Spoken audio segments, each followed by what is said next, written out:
morning, good afternoon, good evening, Fabulites. This is Angela with another edition of Notes on the News, Not News, on channel Be Fabulous You. Thank you so much for clicking on the video and sticking around to see what my thoughts are on headlines that I'm going to read to you. And my thoughts may be based on me being an expert on the subject, or they may be based on me just reading the headline. But I'm going to read the headline and share with you my thoughts. And I might talk about some stuff that don't have a headline. You don't know. We don't know. But let us go. Let us proceed. Let us proceed. Neighbors say alleged Walmart shooter was often angry, rude. I think 3 people got shot in a Walmart. I don't know where. I just saw this go across my news feed. So I haven't seen it on the TV, on the news. I don't know what's going on. But I think it's a lot of times in these situations, the neighbors are like, he seemed like such a nice guy. But whether he seemed like a nice guy or a rude guy, just because someone is rude doesn't mean they're going to go out and shoot people. Just because somebody is angry doesn't mean they're going to go out and shoot people. So I don't know if neighbors' assessment of someone's mental health or mental state or personality is, I don't know, like, how is it relevant? Maybe because we all have neighbors and we wonder, hey, is my neighbor a shooter? He seems nice. He's probably a shooter. He seems rude. He's probably a shooter. You know, I don't know. Clothes makers, but sorry, rest in peace for those people who made their transition and for families and friends and communities affected by it. Clothes makers have been stealthily putting tags on Zara clothing in stores as a cry for help. And the tags say things like, I wasn't paid for making this clothing, or whatever. So I'm like, are they holding people, are people being enslaved? And are they tags like just a piece of paper that I'm slipping in something? Or are they printed tags? Or like, what's going on? What's really going on? Oh, it's getting cold in here. Surrogate mother of twins. I'm going to have to turn the car on, y'all. Sorry. Because it's so loud. Surrogate mother of twins finds one is hers. So she gets impregnated with the child that she's just gonna carry because, you know, it's the parents. Okay, so she's a surrogate, so the child that she's carrying in her belly and her body, she's just a host for it. The child is not made up of her DNA. It's the mother and the father that pay her to be the surrogate whose baby it is. I guess I wasn't really clear about the surrogacy thing. So I guess she is continuing to have sex even though she's pregnant, because what had happened is that she was impregnated by the surrogacy process, and then she was still ovulating or whatever was still going on with her system.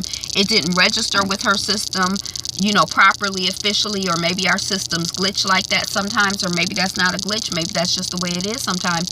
But even though she had this baby growing in her, her system allowed another baby to start to grow in her that was actually her baby. But they didn't know that. When they saw another baby in there, they just thought, oh, well, the baby that we put in there split and turned into twins. So when the babies were born, when the twins were born, why my neighbor so looking hard at my house? And looking back too, when the twins were born, the mother who was the surrogate, the surrogate, I don't want to say the mother, but the woman who was the surrogate, she never even saw the babies. And the person who got the babies, they were Asian. And I guess when they saw the babies, probably one looked Asian and one didn't look Asian. But they said that they didn't want to like stress the mother out because they had just had the babies. But she had just had the babies and gone through this thing. And so somewhere along the way, they had the babies DNA tested and knew that that baby was her baby and not their baby. That, you know, and so 10 months later, long story short, that was a long story, the woman has her baby back. But the baby was not legally her baby. Her name was not on the birth certificate, even though it was her and her husband's baby by DNA. It was not her and her husband's baby by law. So they had to get permission to adopt the baby or something. Whew. It's complicated. Okay. Colin Kaepernick celebrated for activism on birthday. Happy birthday, Colin Kaepernick. I don't know the this is what they sing in the African centered schools here, but I don't know it. Kwazali, we love you so much. We love you, we do. Kwazali, I don't know the song. We love you so much. We love you, we do. Our ancestors strong. I don't know what they be singing, but the only parts I really know are we love you so much. We love you, we do. That's terrible. Just ignore my singing. Happy birthday. And I had heard that he was about to get signed with somebody, but I don't follow football, so I didn't know what was going on. But then I was reading in this article that some star league quarterback or whatever had got injured or couldn't play, and so people were like, oh, they gonna sign Colin, but they didn't sign Colin. But the team that the person got injured on and couldn't play and they had to replace was the same team where the person who is the owner said, we can't have the slaves running the plantation. I mean, we can't have the inmates running the prison. So who thought he was going to sign Colin Kaepernick? He the main agitating prisoner and enslaved one in charge. He the main problem. He ain't going to sign him. But I'm happy for your birthday. I was happy to see a picture with Ava DuVernay. I'm happy that Jay-Z had your name on his back. I'm happy in my imagination, in my imaginary world, there's a community out there that has your back in the same way that you have demonstrated that you had the back of black folks. So, you know, I don't want you, I already told you and all of y'all, I don't want Kaepernick to be out here getting his head busted in or be in danger of getting his head busted in. So I don't want him on the football field. That increases your chances of getting hurt to me. I don't know much about football, but that's just the impression that I have. A restaurant that caters to Silicon Valley's diet crazes is opening in a former McDonald's. Take a look inside. So people who are like into, they make meals for that are like they make quick meals, but they're wholesome meals. So people who are into, dang, what is this thing? There's like this like kind of caveman type diet. I forget what it's called, but where they do like a lot of meat, a lot of vegetables and fruit, or a lot of meat but no carbs or something like that. We've all heard of it. But anyway, they do all kinds of like specialized, you know, diet things. And, you know, the McDonald's look better. The little pictures that I saw, it's like, it's amazing how you change the flooring out. You know, like it's really only a couple things that have an impact on how a space looks.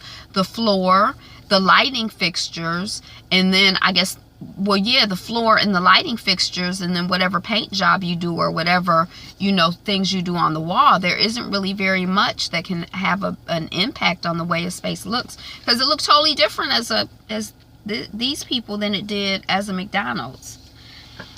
Canada woman jailed for smuggling $16 million of cocaine into Australia. She was like on a luxury 2-month cruise, and they found cocaine in her room, and they also found cocaine. She was like 22, 27, and then there was like a 63-year-old man. They found cocaine in his place too. So they don't know if they were connected or not. I don't know how they found the cocaine. I don't know if it's truly theirs or not. It's a young, attractive white woman. So, you know, I guess in my imagination, I figure they do more crimes than they get credit for. So I guess I'm inclined to believe that she did do the crime, but I don't know. Just like when I see black people accused of the crime, I be trying to be inclined to believe that they didn't do the crime, because I feel like disproportionately we get accused of and in trouble for and persecuted for and locked up for stuff that we didn't do. So I don't know. I just thought it was, you know. Cuba official accuses U.S. of lying about sonic attacks. So y'all heard about these things that they say were going on, not only with Canadian diplomats, but with American diplomats, primarily with American diplomats. And then I even heard about a month ago that some American tourists said that they had experienced it. Some sort of sonic attack. They're saying they don't know what could cause it, but people were having headaches. They were getting ringing in their ear. They were, you know, nausea. It was like this weird suite of symptoms, but no one could seem to explain what type of weapon or tool would create this effect. And so this article, as I understand it, is the Cuban people saying this is some bogusness, this is some bull, and this is just an attempt to roll back the progress that was made under the Obama administration, which it seemed weird to me also because they just lost Castro. Castro died not too long ago. So it seemed weird to me, like we haven't been having any problems, and now all of a sudden we have problems. I don't know. And then like we had a kind of problems where it's just like some mysterious superhero weapon they got that nobody understands, you know, supposedly they have. But, you know, it just seemed weird, like things are opening up and then all of a sudden I'm going to do something to sabotage it. I, as in Cuba, is going to do something to sabotage it. I don't know. It seems weird. So New York City installed massive 25-ton floodgates to wall off the city, and it looks apocalyptic. So I guess because of this Hurricane Sandy, maybe it was Sandy, like about 7 years ago, and there was flooding, so they have these gates. Now I've heard of floodgates, like, oh my gosh, I'm so emotional, I want to hold back the floodgates of my emotion, but I never really thought of them like literally as like a gate to hold back a flood. 25 tons, that's big, and they say it looks like something from, you know, Fear the Walking Dead, or not that, but you know, something of that ilk. Because they don't have nothing like that in Fear the Walking Dead. They wasn't prepared. So anyway, a floodgate in New York. I'd like to see it. I'm kind of interested. 22 stunning roads in the U.S. you should drive before you die. You like to take road trips? I do. I like to ride. I don't like to drive, but I love to ride.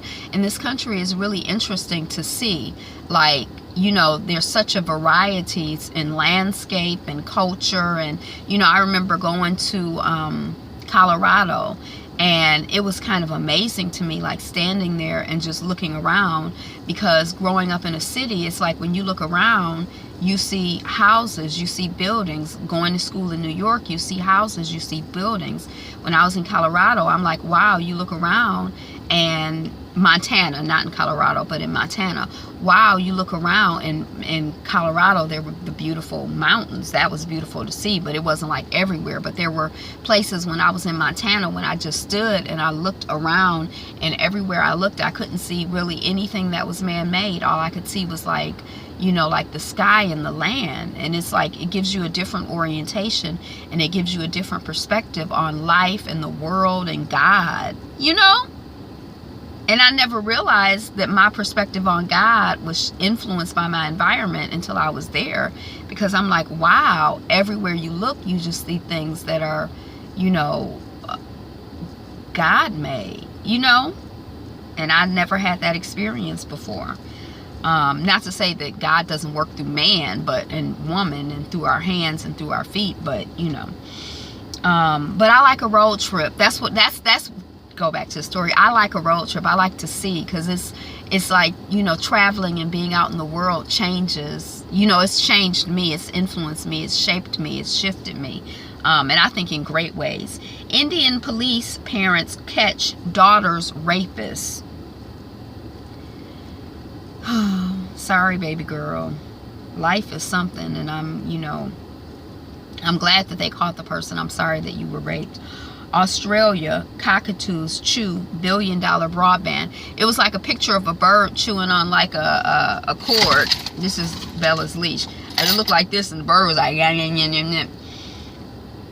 It's like the bird don't know nothing about it. It just see something, it's chewing it. It's, I guess, exploring it or whatever. We had an incident a couple months ago, where the dog in the backyard chewed the cable thing, and so the cable went out. The dog just chewing. It don't know nothing about no cable. Even this one that's in the house don't know nothing about no cable. Don't care nothing about no cable. She care about regulating these dogs walking up and down these streets. Now that's what she care about. France plans New Caledonia self-rule referendum in 2018. So France is doing something in terms of self-rule for a region, and Spain has Catalonia with the self-rule, but that was like a fail. I'm just like really interested in Brexit. You know, there's like a lot going on in the world that I don't understand. It's like it's interesting, and it's confusing, and it's like a big world out there, and there's a lot going on. So we're going to try to keep our eyes and ears open about this New Caledonia in France, and maybe we learn something and get a little more educated, a little more sophisticated, a little more worldly, a little more tuned in to the comings and goings on of the world. Stripped for honor. So this 16-year-old girl, some men caught her up and they took her clothes off, and she was like trying to hide in different people's houses, and they were, and they were doing that to her because her brother, I think, had done something, had an affair with their sister or something. Patriarchy is something, right? I mean, she ain't got nothing. What? That's some bull. That's some bull. Sorry, baby girl. I would never hire anyone like you. Sheryl Sandberg received a brutal rejection when she tried to break into tech. I didn't really know who Sheryl Sandberg was. She wrote a book called Lean In, and I have heard about that book. And it basically, my understanding is like women, we lean back, but we have to lean in order to be successful. Or that's what she did to be successful. And does she run Facebook now? And some people are like, it's not just that women don't lean in, it's that it's a patriarchal, racist, BS society. So you can lean in all you want, but,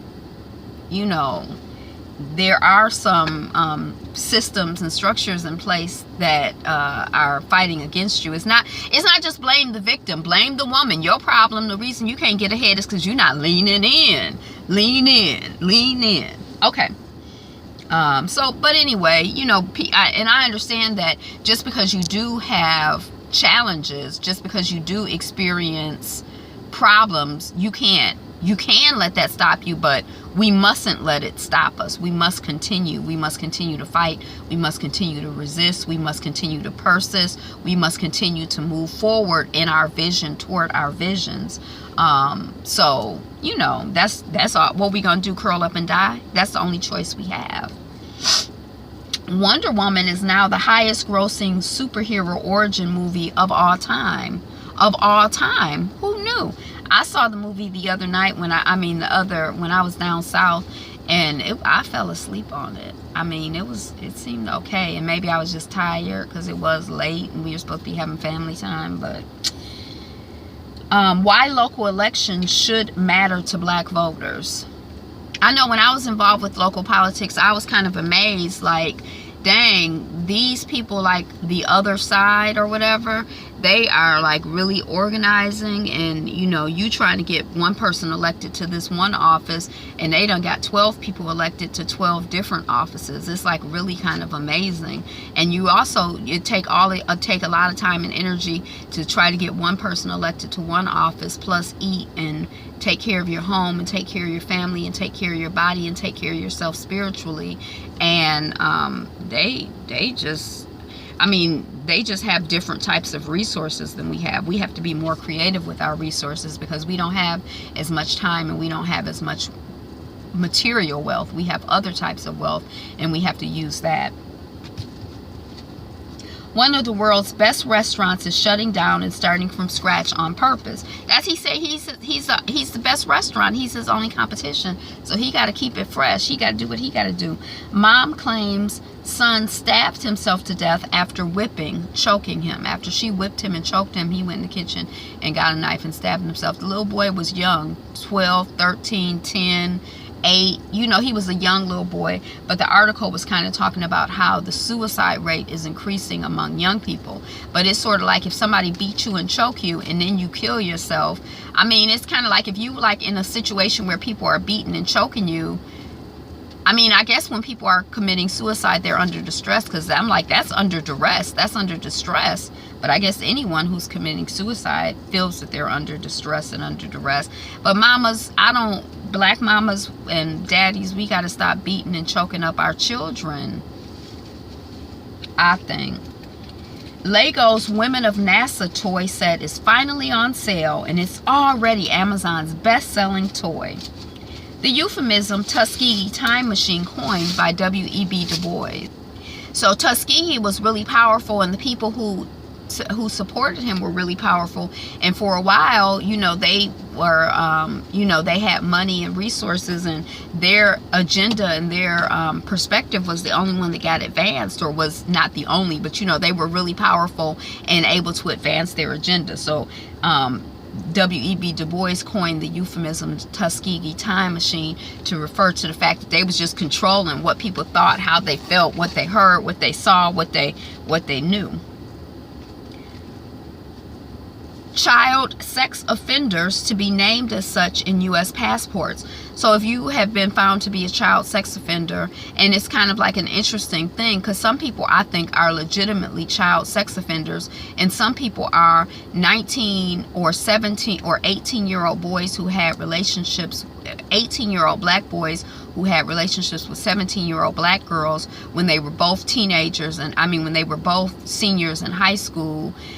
You know, it's like some of these situations, it's kind of like, oh, you know, I don't know if I was making up the law, if I would consider them sex offenders. I think, you know, I think there are some situations, but anyway, they're taking back, they're canceling passports. So let's say that you were a sex offender, you had a passport, your passport is about to be null and void, and you're going to have to go get another passport, and there's going to be some indication on your passport that you're a sex offender. I guess so you can't just be leaving the country theoretically on the up and up side, you know, going and, you know, harassing children, molesting children in other countries, and nobody don't even know that you are, you know, have been accused and convicted of this crime in the United States.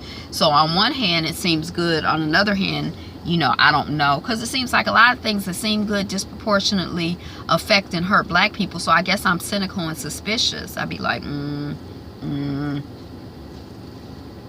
Charleston International African American Museum receives another $500,000 donation. I'm not even familiar with Charleston's International African American Museum, but congratulations, yay! So that's what we got. Thank you so much for clicking on the video and sticking around. As I said earlier, again, I'm Angela. The channel is Be Fabulous You. Please share the video, like, comment, subscribe.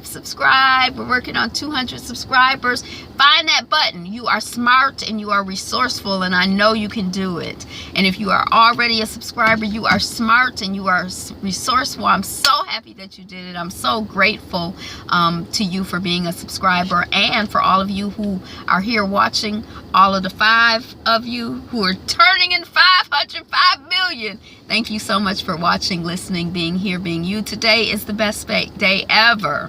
You are number one. You are the greatest, so be you. Be fabulous. Be fabulous you. Be you.